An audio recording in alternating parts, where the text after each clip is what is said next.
Era bom vocês voltarem a ter o hábito de trazer a Bíblia, né? Não é? Abre Lucas. Nós vamos passear um tiquinho em Lucas, a partir do capítulo 3, né? Pouca gente está com a palavra? Pouca gente. No celular não é a mesma coisa, né? Não é? Fala a verdade, né? Vocês sabem que eu gosto de rabiscar, né? Minha Bíblia é uma tragédia, tanta cor, tudo rabiscado. Mas eu preciso pegar no papel, eu acho que guardo mais. Muito bem, esse ano nós estamos lendo o Evangelho de Lucas, não é? Então, Lucas é um evangelista que vocês vão ver que ele tem vários traços interessantes, diferente dos outros, mas eu quero comentar hoje, uma das coisas que Lucas mostra de Jesus. Jesus é o peregrino do Pai, né? É o peregrino do Pai.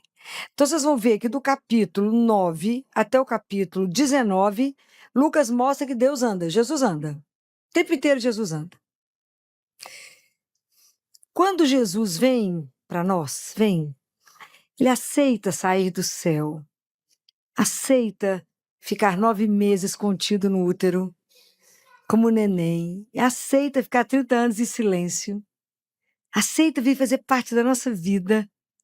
Ele vem nos ensinar que nós somos peregrinos e que a gente tem um pai. Então, Jesus, do capítulo 9 ao capítulo 19, ele é o peregrino de Deus. Então, ele revelou para nós: vocês têm um pai, vocês têm uma pertença. Isso muda a nossa história, né? Você vê que a gente não está sozinho. Então, ele anda em direção a Jerusalém. Do capítulo 9 a 19, ele está andando. E nós também estamos caminhando em direção a Jerusalém. Só que não é uma Jerusalém local, uma cidade, mas nós estamos caminhando em direção a Jerusalém celeste, a casa do nosso Pai. Nós estamos caminhando de volta para casa, né? Aquilo que Jesus ensina para Josefa: você veio do amor e você volta para o amor. Então a gente caminha aqui, teoricamente deveríamos estar caminhando no amor, né? Porque a gente caminha na presença de Deus. Como é que Jesus caminha? Se ele é o nosso modelo, se ele é o nosso mestre, se ele é o nosso Senhor, por que eu estou trazendo para vocês que Jesus caminha? O que eu quero mostrar para vocês em 8 pontos que Lucas mostra, o que Jesus fazia? Para que a gente possa aprender com ele, que é algo que é fundamental para nós. Então, se vocês pegarem o Evangelho no capítulo 3, a partir do versículo 21, é quando Jesus é batizado.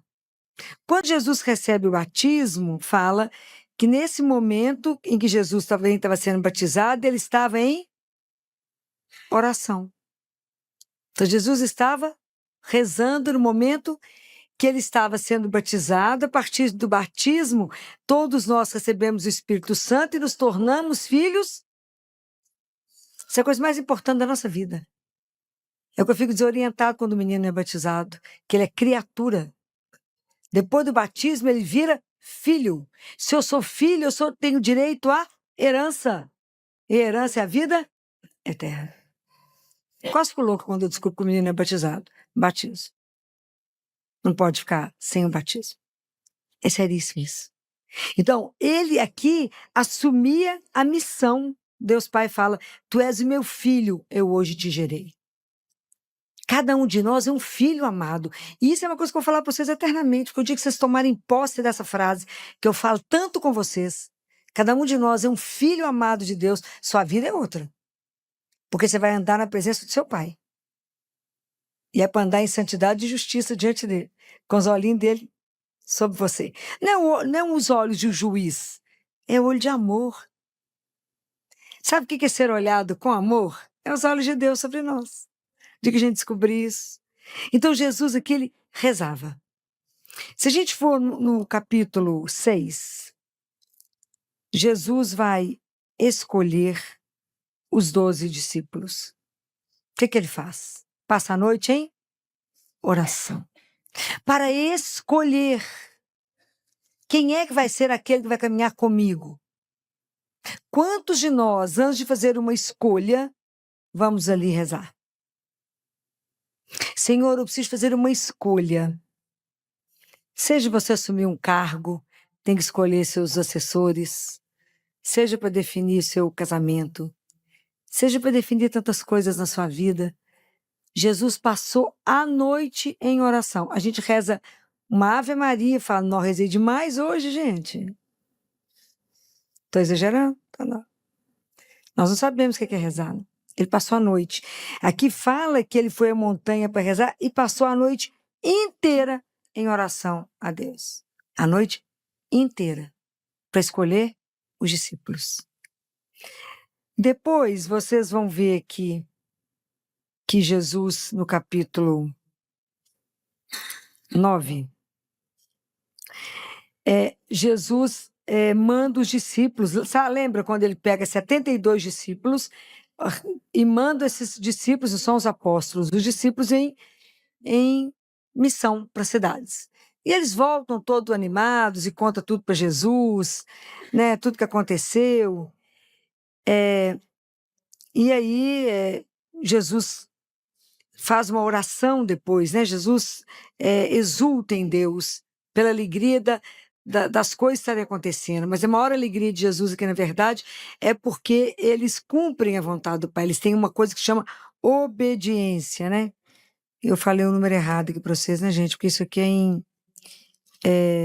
isso é no capítulo 10, tá?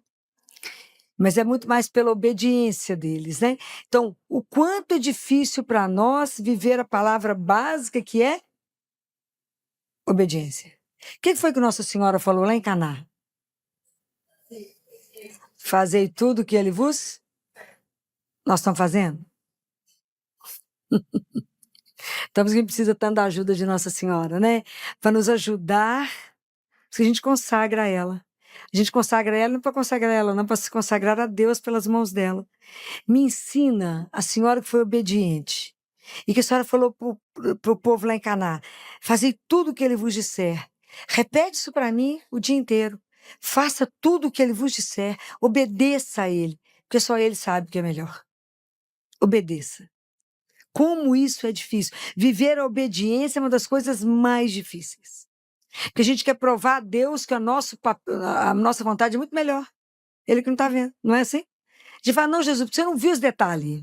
Eu vou ver esse e o resto, né? Mas tem uma coisa tão interessante que Jesus nos ensina, aqui no capítulo 9, no versículo 22, que quando ele vai anunciar para os discípulos que ele vai sofrer, ele fala assim, é necessário que o Filho do Homem sofra muito, seja rejeitado pelos anciãos, chefes sacerdotes, escribas, seja morto e ressuscite. Antes de Jesus fazer isso, Jesus rezou. Por quê? Porque para falar, eu preciso rezar. Porque a palavra que eu digo, eu posso trazer vida ou morte. Eu posso assassinar alguém com a palavra. Às vezes a gente não presta atenção nisso. A gente acha que só mata o outro com uma faca ou com um tiro. Mas às vezes a forma de eu olhar, a forma de eu falar, a forma de eu fazer um comentário, eu mato. Então a gente precisa pedir a Jesus, Jesus, vou ter que dar uma notícia difícil. Imagina a gente que tem que dar notícias difíceis, más notícias. Não tem um jeito bom de dar uma notícia ruim, tem? Não, não tem. A notícia tem que ser dada. Não é uma notícia boa. Você vai falar com a mãe que o filho dela vai morrer, que ele vai ter uma sequela. Isso não é uma notícia fácil. Aquela notícia vai mudar a vida dela a partir daquele momento. Mas eu posso fazer aquilo de um jeito que pode ser melhor. Até a forma de convidar para sentar, o local onde eu vou falar, a forma de eu falar, eu posso fazer isso melhor. Então a gente precisa pedir, rezar antes de tudo que a gente vai fazer e de tudo que a gente vai falar. Todos os nossos atos, antes de fazer e para encerrar, a gente deveria rezar. Porque tudo a gente faz por ele, com ele e para ele. Mas a gente não faz assim, né? Precisava. A outra vez que Jesus está rezando, aqui na Transfiguração, ainda no capítulo 9, ele pega Pedro, Tiago e João, sobe na montanha para rezar. Enquanto ele está rezando, ele pergunta para o pai, posso ou não? Posso ou não revelar quem eu sou? E ele se transfigura. É espetacular.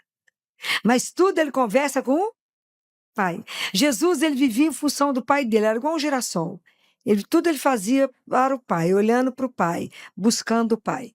Tudo em comunhão com o Pai, né? Tudo em comunhão. Ele não fazia nada que não fosse aquilo que não agradasse o Pai. E depois, já no capítulo 19, 20, no capítulo 20, 22, quando Jesus vai fazer a ceia pascal, ele pega o pão e faz o quê? Ele dá graças. Ele agradece ao Pai. Depois ele pega o cálice de vinho e dá graças. Isso é para nos ensinar o quê? Que antes de comer, eu deveria agradecer ao... Porque tudo vem dele. Então eu deveria comer e falar obrigado pela comida que chegou à minha mesa. Obrigado por quem fez essa comida. E falar, se eu tenho, é porque o Senhor me deu. Além do mais, ainda tem saúde para sentar à mesa e posso comer pela boca, não preciso nem comer numa sonda. A gente não pensa nisso, né? Eu que vejo isso todo dia, eu falo, não. A gente esquece dos básicos para agradecer. Então, aprender, porque senão eu acho que se eu não agradeci pela comida, fica parecendo que eu que sou o único provedor. Nós somos filhos. Nós somos filhos. E quando a gente reza o Pai Nosso, a gente não pede a Ele qual que é a parte do pão? O pão nosso de cada dia nos dai? Nos dai. Né? Nos dai hoje. Dar a cada um de nós o pão. Mas Jesus faz uma advertência tão interessante que eu acho que é para a irmã Amália. Eu gosto muito dos místicos, né? Às vezes eu vou lendo tanto que eu misturo qual místico que ele falou isso. Mas ele fala que o pão material, a pessoa tem fome, ele resolve. Ele resolve. Ele passa a fome. Mas Jesus fala assim, preste atenção em levar ao outro o pão espiritual que sou eu. Leve para o seu irmão eu, porque senão ele vai passar uma fome eterna. A gente até gela quando escuta isso. Porque uma coisa é a pessoa ter fome, você está numa padaria, encontra alguém, vai lá, dá um café com leite, dá um pão. Aquela fome daquele momento acabou. Depois do almoço, sempre vai encontrar alguém que vai dar alguma coisa. Mas se eu não levar para o outro Jesus, essa pessoa vai passar fome eternamente. Porque como é que ela vai se salvar se ela não conhecer aquele que é a razão da nossa vida? E essa responsabilidade é nossa. Porque quando a gente reza o Pai Nosso, que é a oração que ele ensinou, eu não rezo Pai Meu. Pai Nosso. Então ele é Pai de todos nós. Uns têm consciência e outros não têm consciência que tem um Pai. Mas se você já tem consciência, ensine para o outro que você também tem um Pai. Somos irmãos. Irmãos. Né? Então, tomar essa consciência de que somos irmãos é uma das coisas mais sérias da nossa vida. Pode imaginar, eu penso muito quando ele pergunta para Caim, e essa semana passada nós lemos muito Caim, né?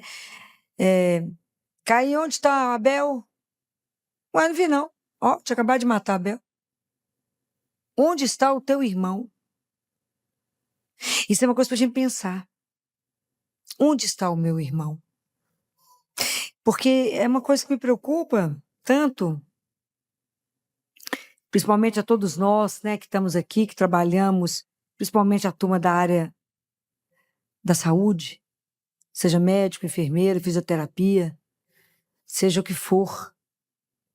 O compromisso que cada um de nós tem com o outro, porque o outro chega em nós doente, frágil, completamente frágil. Então, o profissional de saúde, ele tem que tomar consciência que ele é a extensão da misericórdia de Deus na vida do outro, independente da situação social dele. Independente se ele tem plano de saúde ou se ele é um paciente do SUS, eu tenho que tratá-lo com humanidade. E humanidade não é cumprimentar o outro. Tratar bem o outro, isso é obrigação nossa. Humanização, humanidade é trazer para o outro o que há de melhor na ciência e lutar para que ele tenha a mesma condição que o outro também tem. É uma guerra. Mas a gente está tão acostumado que o paciente do SUS tem uma coisa e o outro tem outra que a gente acha isso normal. Que dia que nós vamos começar a gritar por isso, que está errado? Que dia que nós vamos não aceitar, ficar inconformados com isso? É seu irmão. Isso é uma brincadeira. A criança toma uma vacina de pneumococo 20, paga, e o menino do SUS toma 10. E o P que mais mata, do SUS não paga, não cobre. Até que dia eu, como pediatra, a sociedade de pediatria vai ficar muda diante disso? Nós somos coniventes. Isso é o que mais me mata. Eu tenho muito medo dessa omissão diante de Deus. É meu irmão. Uma das alegrias que eu tenho de trabalhar na Santa Casa é porque a gente busca a saúde de ponta para todos. É para todos. Lá a gente lida com o SUS, é uma luta conseguir manter o hospital, que a gente dá o que há de melhor. Diretoria nunca negou absolutamente nada. Nada. Isso é um orgulho. Semana passada a gente ficou extremamente feliz quando chegou para nós o primeiro hospital de Belo Horizonte a ter a nutrição parenteral do prematuro. Aqueles meninos que nascem com 1 quilo, 900 gramas, que a gente pode ligar. Ele chega, não precisa ligar soro, posso ligar uma nutrição parenteral. Então, lutar por isso é porque eu tenho que ter consciência que ele é meu irmão. Por isso que o nosso caminho de ser peregrino não é fácil, nós temos que ser transformados. Não é uma brincadeira. E a gente aceita muita coisa. Isso está errado. Então, quando a gente agradece a Deus, a gente aqui agradeceu a Jesus, né? Pela comida, a gente tem que aprender a agradecer, sim. Obrigado. Se eu tenho esse alimento, é porque o Senhor me deu. Gratidão. O filho tem que ser grato. E trabalhar para que o outro também conheça.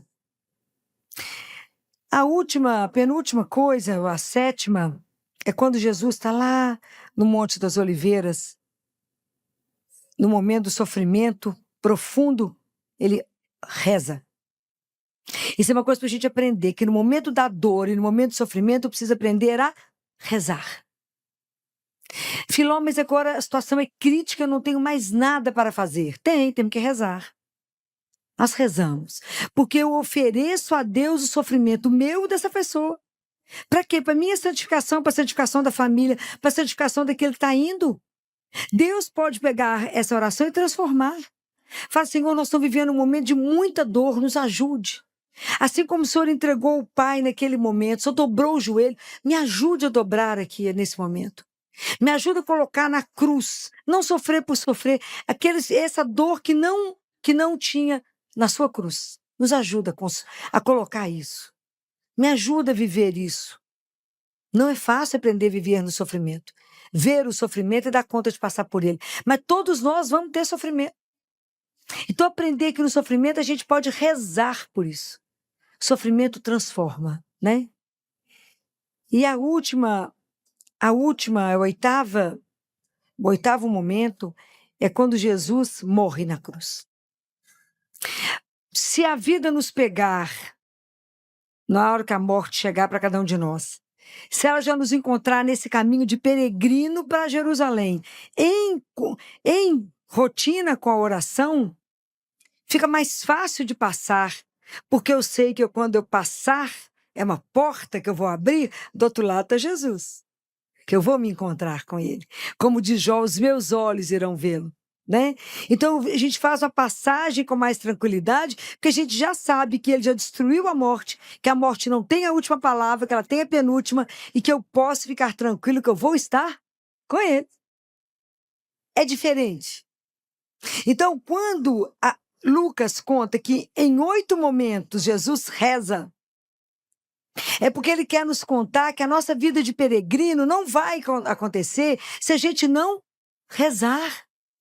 Se Jesus, que era o Filho de Deus, ele rezou, ele viu necessidade de conversar com o Pai, imagina nós. Então é uma disciplina que precisamos aprender. Não existe ninguém que vence alguém que reza. Pode ter certeza disso. Não há ninguém que pode vencer alguém de joelho. E o seu joelho sempre vai te levar aonde seu pé não ousou ir. Então, aprender a rezar, aprender a colocar tudo diante de Deus, numa relação de filiação. Ele é meu pai. O Senhor me ajuda? O Senhor me ajuda a decidir, me ajuda a pensar, me ajuda a escolher, me ajuda a tomar a decisão certa. Me ajuda sempre a fazer opção pelo Senhor. Porque se a gente reza o Pai Nosso, eu já falei isso com vocês. A primeira palavra é Pai, a última é mal. Mas livrai-nos do mal. O mal é o antipai. Então me ajuda a fazer opção pelo Pai e não pelo antipai o dia todo da minha vida. Me ajuda. E a gente, sem oração, a gente não sabe discernir absolutamente nada. Por quê? Qual é o animal que a gente mais parece? Fala, Filó, não parece com nenhum animal, parece. Qual é o animal que a gente mais parece? Hã? Não, a ovelha. Por quê? Somos todos desorientados. Estou falando mentira? A ovelha é tão desorientada que ela não sabe o que é comida e o que é cactus. O que é um alimento fresco de uma coisa que está perdida. Por isso que ela precisa do pastor. É lindo, gente. A ovelha é tão desorientada que se ela não tem alguém que direciona, ela corre e cai num precipício. É igualzinho a gente. A gente se perde e cai lá. E aí, quando ela machuca, isso eu já até contei para vocês, que ela bate a cabeça e se fere, que às vezes ela se perde, ela entra no espinheiro, os lobos podem pegá-la e matá-la, precisa do pastor que tire ela da situação de perigo. E quando ela está ferida, o pastor passa óleo para que as moscas não fiquem na cabeça dela, não entrem pelo ouvido e pelo nariz, desorienta ela para que ela saia correndo, batendo a cabeça e se machucando. Na Sagrada Escritura, mosca está relacionada com demônio. Então, os pensamentos que te tiram do lugar, que te desorientam. Por isso a gente precisa do pastor. E é tão bonitinho que enquanto a ovelha não entendeu quem é o pastor carrega. Carrega a ovelha no colo ou no pescoço. E ele começa a emitir o som que a ovelha emite, para que ela passe a reconhecer a voz dele. O que Jesus fala? Aqueles que são meus, né? Aquele que reconhece a minha voz. As minhas ovelhas conhecem a minha voz. Então, quando o pastor já faz essa identidade com a ovelha, ele reconhece o cheiro da ovelha e a ovelha reconhece a voz do pastor. Então, quando o pastor emite o som que a ovelha faz, a ovelha corre em direção a ele. E só dele. É essa intimidade que a gente tem que ter com esse aqui. O nosso grande pastor de almas, que é Jesus. Que quando ele chamar, quando Maria Madalena chega no sepulcro, está lá chorando, e que ela acha que aquele homem que está lá é o jardineiro, e Jesus fala com ela, Maria, a forma como ele falou o nome dela, falou, é ele. É essa voz que a gente tem que aprender a reconhecer. Que quando ele me chama pelo nome, é quando ele chama e pelo jeito dele me chamar é só ele. Então pedir a ele, Jesus, me ajuda a silenciar tantas vozes que não me levam a lugar nenhum para reconhecer a sua voz quando o Senhor me chama. Mas para me ter essa intimidade de reconhecer, eu tenho que rezar.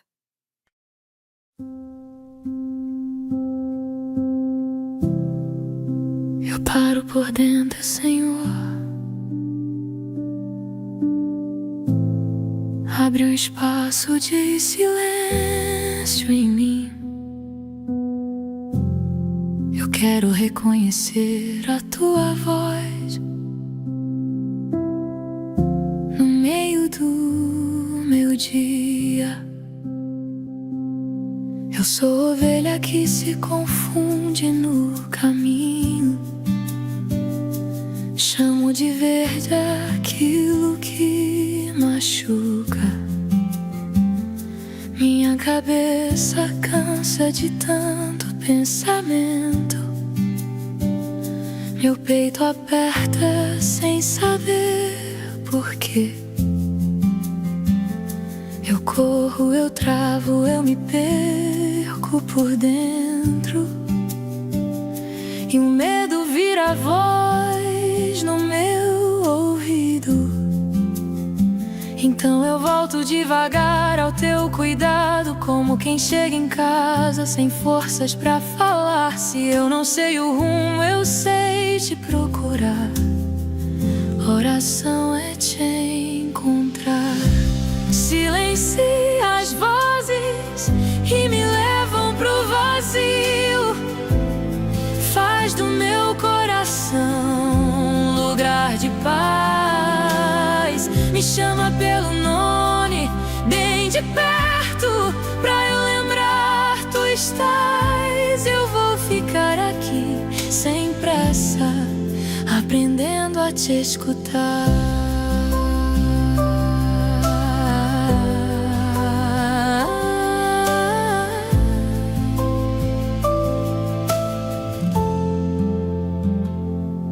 Tu és pastor que cuida de quem está ferida. Tu me tiras do espinho com cuidado. Quando a mente vira noite pesa, tua mão me levanta por dentro. E se eu choro, tu não me apressa. Tu recolhes minhas lágrimas com amor. Silencia as vozes que me levam pro vazio. Faz do meu coração lugar de paz. Me chama pelo nome, bem de perto, pra eu lembrar tu estás. Eu vou ficar aqui sem pressa, aprendendo a te escutar. Quando eu não souber o que fazer, eu rezo. Quando eu não souber o que dizer, eu rezo. Quando a saudade do Pai doer, eu rezo. E no teu olhar eu respiro de novo.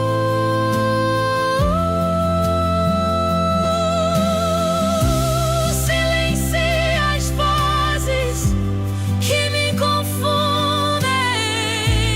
Fica comigo e me refaz. E chama pelo nome, bem de perto. E o meu coração volta pra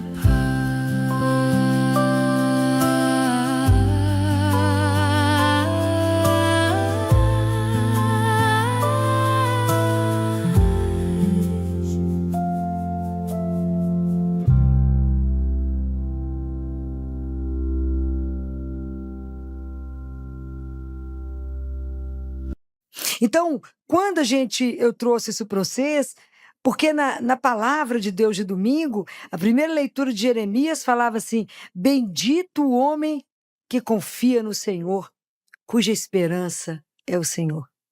Somos benditos. Jesus fala que cada vez que a gente vai até Ele e entrega uma situação para Ele, Ele é glorificado porque nós demonstramos para Ele a nossa confiança nele. Isso é maravilhoso. Ele fala: não vem trazer sugestão para mim, não. Não preciso da sua sugestão. Eu já tenho a solução. Então, benditos somos nós, né? Porque fala, é como aquela árvore plantada junto às águas, que estende as raízes, então não teme a chegada do calor, porque vai estar sempre verde. Não sofre míngua em tempo de seca e nunca deixa de dar frutos. Quem é esse que faz isso em nós? Que água é essa? Que água é essa? Que água é essa? Que água é essa? Hã? É o Espírito Santo de Deus. Ele é a videira, nós somos os ramos.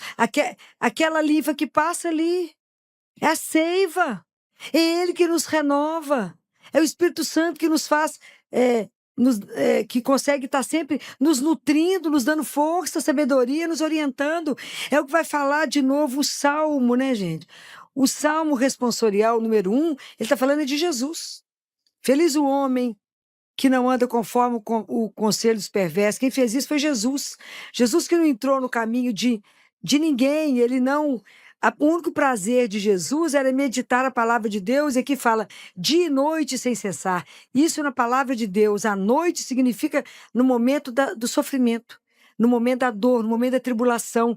Aí é o dia alegria. Então, tanto na alegria quanto no sofrimento, eu medito a palavra de Deus. É isso que está querendo dizer no Salmo. É isso que fala, que é a palavra, né? E que repete a mesma coisa, é como uma árvore que fica como uma torrente, que dá fruto, e que fala, até o fruto e a folha não murcha.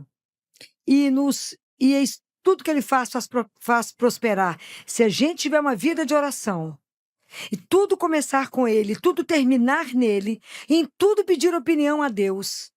Quantas vezes nós estamos igual essas ovelhas desorientadas, que não sabe que caminho que segue. Não estou falando mentira, não. Acontece uma situação que o povo fica louco, desorientado. Não para diante do único que te dá o caminho e vai buscar o caminho onde ele não está. Fala que aquele que permanece, os frutos e as folhas não murcham. Quer dizer, a sua palavra e as suas obras, a tradução é essa. Tudo vai florescer, tudo vai ser um espetáculo, tudo que você começa vai dar certo, tudo que você fala vai ter um efeito. Mas porque foi antes trabalhada por Deus. Não comece uma obra sem Deus falar, pode ir.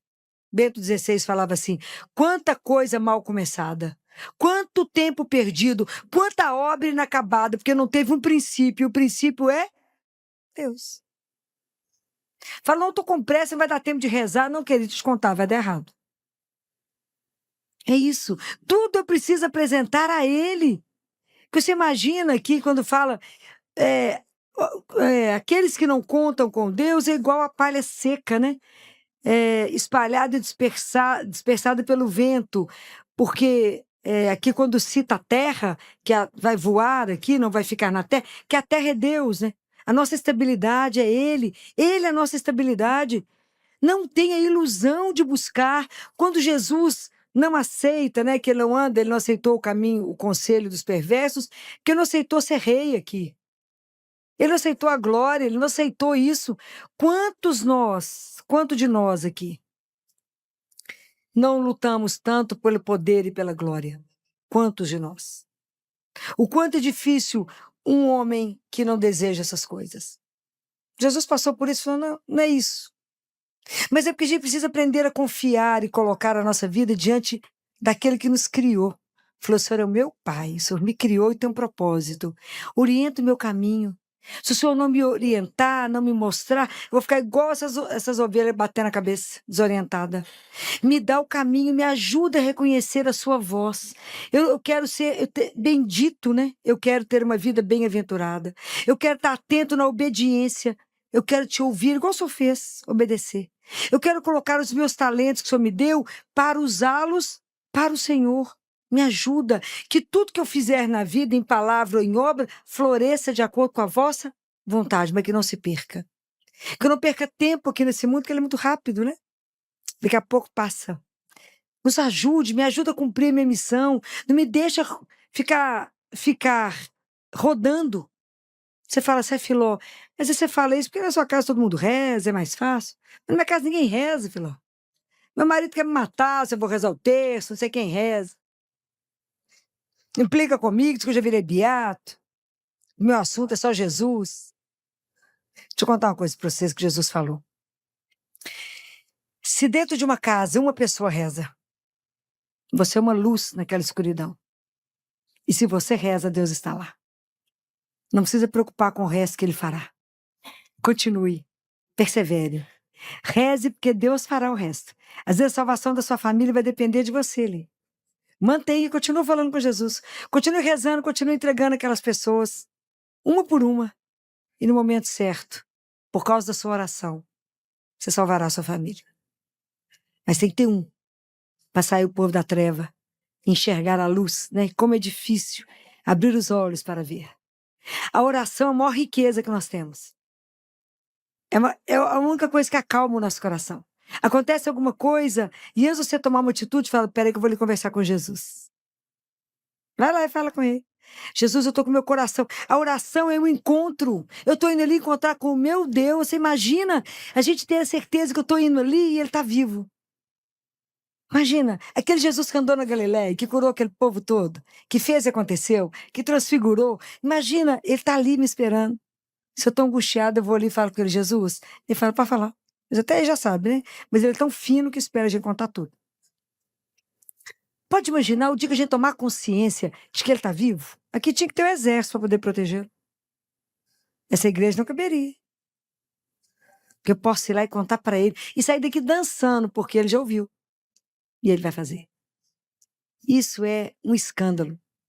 Eu tô aflita, às vezes eu quero ir lá só para chorar, eu quero contar, tem um filho doente, fico vendo lá na Santa Casa o tanto que o povo frequenta aquela capela, quantas mães de joelho, quantos pais. Mas a gente tem o direito, a oração, um presente que o Pai do céu deixou para nós. Falou, meu filho, eu vou te criei e vou te mandar para a terra. Ó, que você sentir saudade de mim, você reza. Orar é me chamar, encontrar comigo, falar, pai, tô com medo. Eu falo, de quê, meu filho? Tô aqui. Pai, tô preocupado. Com o quê? Preocupar, ocupar antes. Não confia em mim? Me entrega. Por que a gente reza pouco? Porque a gente não confia ainda em Deus. A gente não acredita que esse amor dele é lindo desse jeito. Então a gente fica sempre na dúvida, a gente confia mais nas nossas mãos. E Jesus fala assim: não confie em nada em você, apenas em mim. O dia que vocês descobrirem isso é facílimo. Facílimo. O dia que você descobrir que, o que seja o que acontecer, vai lá e fala com ele, estou entregando essa situação para o Senhor. E a partir de hoje, não, nem toco nesse assunto, porque já é seu. Vocês não podem fazer isso? Entrega. Fala, tá entregue, esse assunto não me pertence mais. Como eu sou sua filha, o Senhor vai me dar isso na hora certa. Do jeito que te agradar. E não do jeito que me agrada. Por quê? Porque eu confio profundamente no amor que o Senhor tem por mim. E se ele me ama, ele vai escolher alguma coisa errada? Nunca.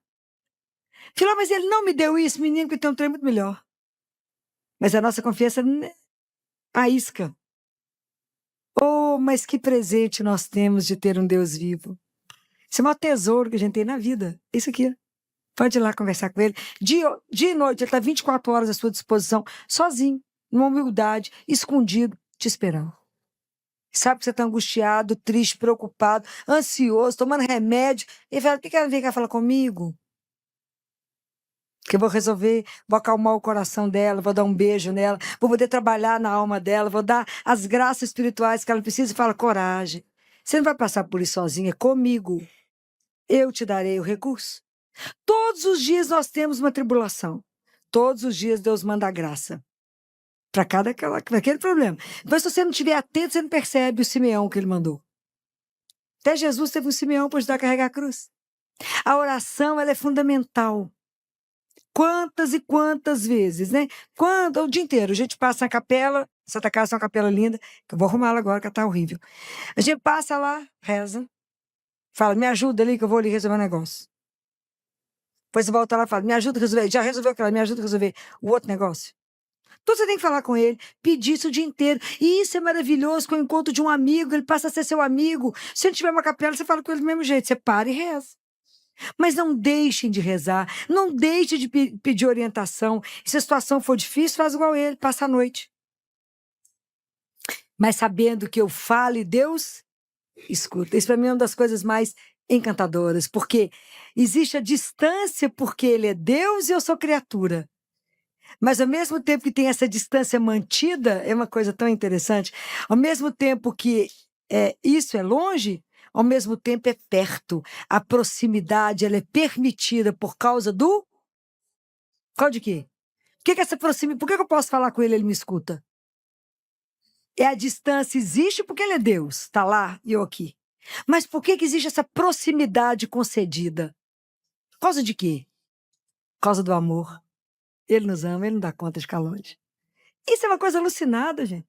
O dia que a gente entendeu tanto que a gente é amado, fala, me dá amor, Jesus. Me ajuda a te amar mais, me ajuda a ser mais dependente do Senhor, como se eu for dependente do Pai.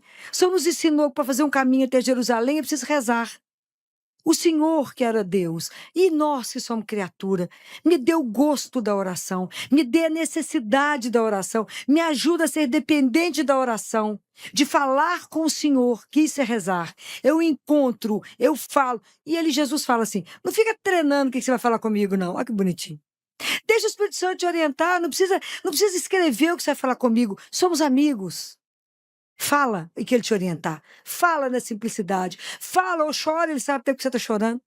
Tem uma coisa linda num dos livros dos místicos, que agora eu vou misturando eles, que Jesus guarda todas as nossas lágrimas num potinho. Imagina quantos potinhos tem aqui. E que Nossa Senhora põe tudo na penteadeira dela. Eu falei, menina, sua penteadeira é só coisa de louco. Porque você imagina guardar potinho de lágrimas de todos nós? Aguarda os nossos potinhos de lágrimas. É bonitinho demais o amor que Deus tem por cada um. é encantador. Então, que guardem isso, né? Essa é a graça. Hoje o que eu queria trazer para vocês é isso. Por que que Jesus falou 8 vezes? Porque 8 vezes é o transbordar.